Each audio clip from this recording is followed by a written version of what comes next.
Hi, welcome back to Basic Bass. I'm Brent-Anthony Johnson. In this particular lesson, we're going to talk about scales again, and another way to approach the information. We've talked about playing across the fingerboard. We've talked about using information to keep you within the context of the fingering of the scale. And today, I would like to talk about playing a scale, ascending a string. And there's a reason to do that. We're going to use our old friend C again, and the notes are C, D, E, F, G, A, B, and octave C. And if you were to approach the C from the 3rd fret of the A string, it looks like this. And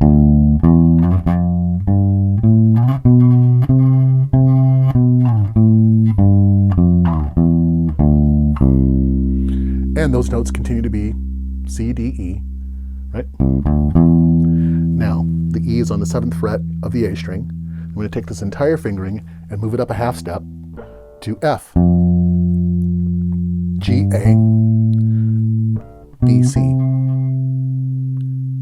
And the reason I would ever employ this information is because with arpeggios and things that we begin talking about, you can play them across the fingerboard and not have to worry about ascending to the next string and leaving yourself with limited information to play with. So when you're playing the arpeggios, of course, the first arpeggio in the C major scale is C, E, G, B. Now you can play the 9th, which is a D, but the arpeggio is, that's a good way to start. So the Dorian arpeggio would be played from the middle finger on the 5th fret of the A string, is D, F, A, C. The next arpeggio, played from the 7th fret of the A string with your pinky, is E, G, B, D. Again, you advance this fingering up a half step to begin again on your index finger on the 8th fret of the A string. And that arpeggio looks like this. And that's a F arpeggio, which is your Lydian arpeggio, which is F, A, C, E. Then you have your Mixolydian arpeggio, which is G, B, D, F. Then you have A, C, E, G, which is your Aeolian arpeggio, played with your pinky on the 12th fret of the A string, which is the octave. The 12th fret of all the strings is the octave of the string itself. So you have A, and you have A. That's A, C, E, G. The Locrian arpeggio is B, D, F, A. And then finally you have your octave. And that is how the reason I would use playing a scale ascending a single string. It's a great practice to get into. You can start from any note and play ascending the fingerboard on one string, just to have that information at your fingertips, no pun intended, but also leaving yourself available to play the arpeggios as they occur in the diatonic major modal scales. So you can play the scales as well as the arpeggios, but arpeggios, remember, are just all of the notes included, by and large, to a certain degree, that make that chord happen. Now, as bass players, typically I don't play fifths and things of that nature in the scales. Sometimes I do, in the chords, rather. Sometimes I do. But the difference between playing, let's say, a basic C chord with no real coloration, you have a root, a fifth, and an octave. On occasion, I might want a 3rd and maybe a major 7, which would sound like this, which is a really pretty sound. And getting that information together happens with the arpeggios. So that's why I employ those. And I have strings to play across as opposed to playing a scale. That was a number 1 fingering we've mentioned before. And here's a number 2.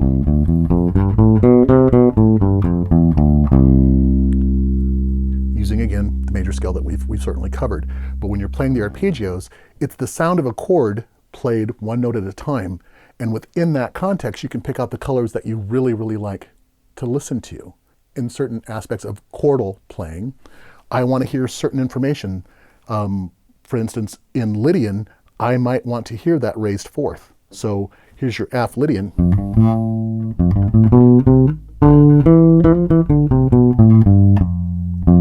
So as a chord, I may want to hear that information. I may want to hear. And so when it comes to picking the colors that you want to reach into, this is a great way to get started on that as an exercise. Again, practicing. So as you ascend the fingerboard, there's a couple different ways to do that as well. You can simply ascend from each root note to its coloration.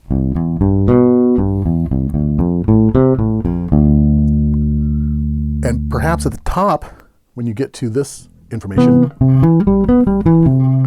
as opposed to playing from low to high, as bass players tend to do that quite a bit, why not play high to low, as it were? Nothing wrong with that. Why not play high to low? For instance,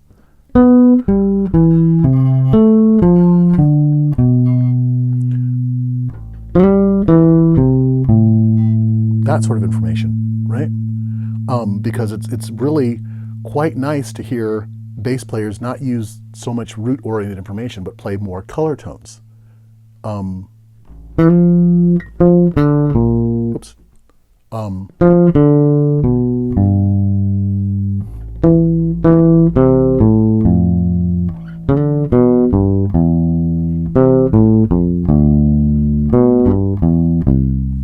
And that's just the arpeggios played backwards.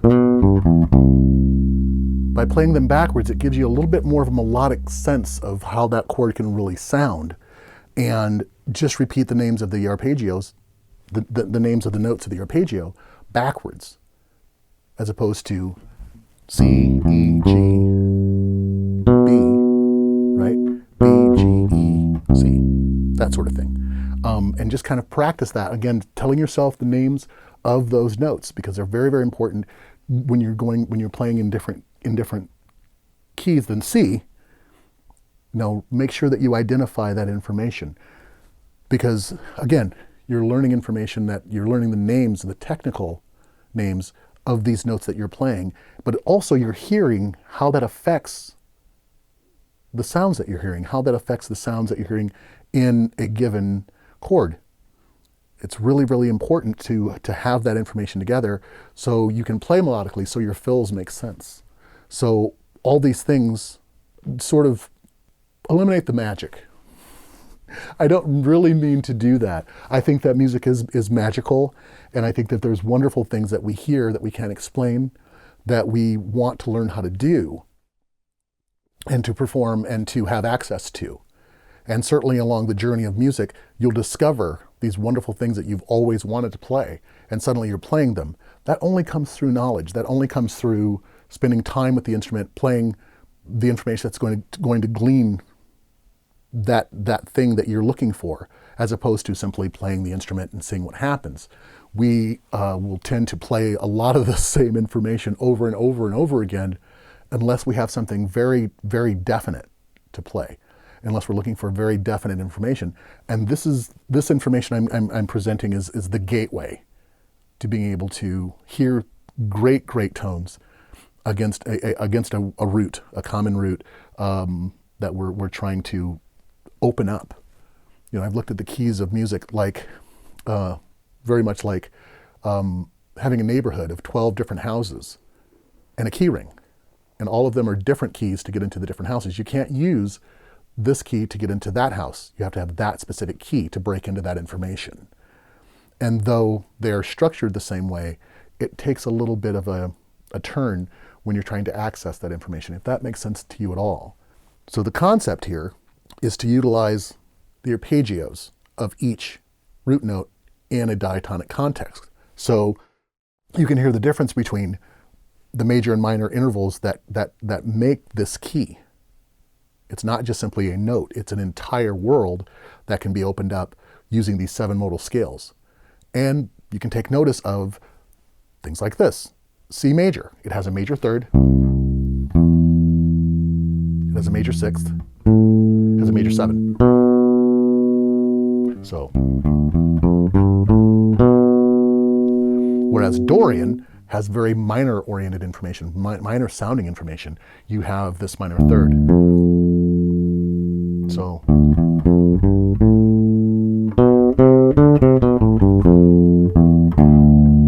that sounds very different than this. But it's also good to have a drone note as you're playing against a drone note. When you're practicing this information, you can go out online, as I've said before, to YouTube and simply access a C major chord that drones for 3 to 10 minutes. Nothing wrong with that. But as you hear that drone chord, play Dorian against it.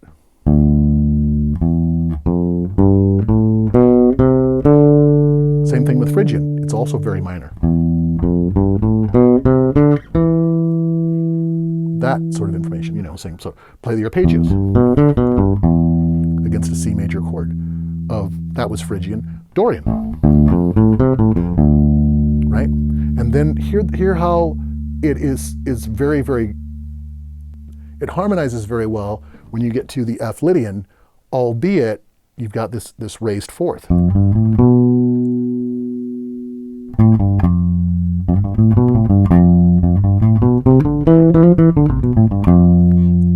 And against a C major chord, that can sound really, really interesting. All of this information can.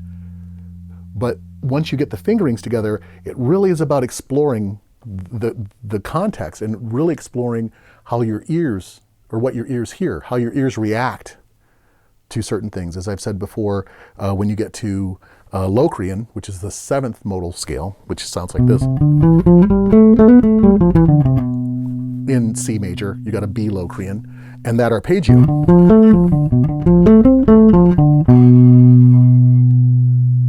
It sounds really, really interesting because it does raise this, it gives you this sort of very suspenseful sound, because your root is a half step above the information you're playing in Locrian. And even that sound of that chord